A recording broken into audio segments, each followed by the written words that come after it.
You want to be understood, but you hide your feelings. You want someone to see through the silence, to notice the little ways you say, "I'm not okay," without saying it. But when someone asks what's wrong, you say nothing. Not from a place of dishonesty, it is protection. You've learned that showing your insides doesn't always lead to understanding.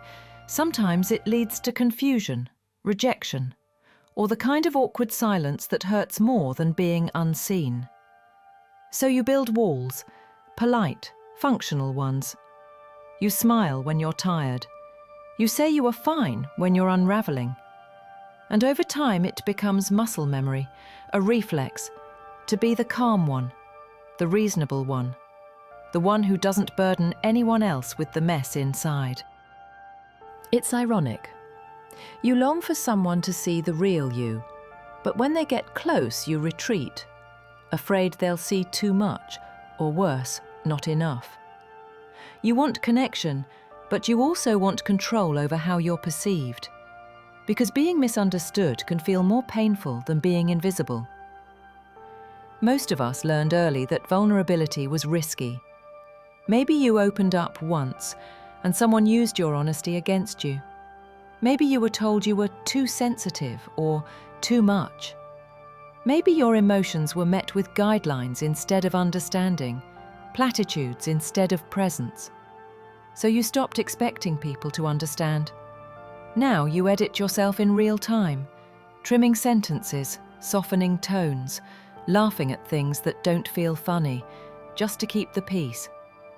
And the more you do it, the more disconnected you feel, from others and from yourself.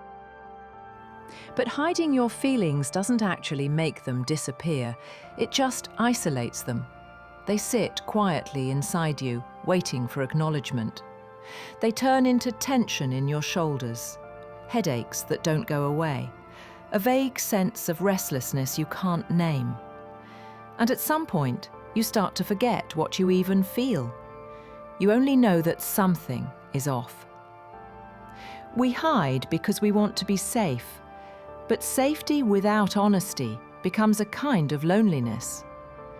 We end up surrounded by people who like our mask, not our face.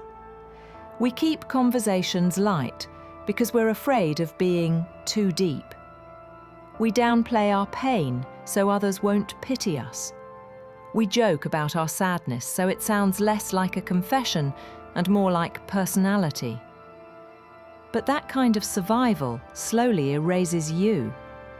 You become understandable, but not understood. Being understood isn't about someone perfectly decoding you. It's about someone trying, about them meeting you halfway. And that can only happen if you leave some of your guard down. You don't have to tear the walls apart. You just need a door. Start small. Say, "Actually, today was kind of hard."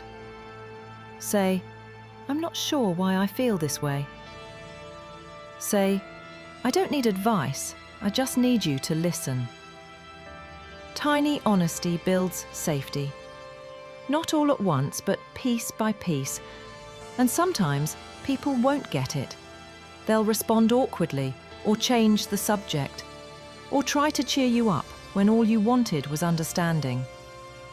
That doesn't mean you were wrong to speak. It just means they don't have the language yet.